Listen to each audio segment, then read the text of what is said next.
Magkano na isang ganyan? 650. Hindi, yung pag hiniwa ho. 10. Ang gaya. Gano'ng kalaki yung 10 ang isang ganyan.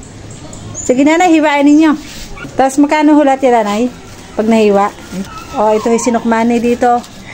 Sinukmani ka nga nanay? Ang tawag ka nga ba yung sinukmani? Sinukmani ho dito sa Batangas yan. Pinagayat ko ho kay nanay para si nanay ay makauwi at kwintahin natin.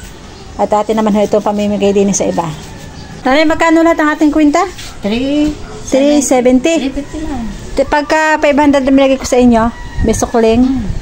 Ano na lang? Hindi, may sukling magkano pag 500? 370, 130. 130.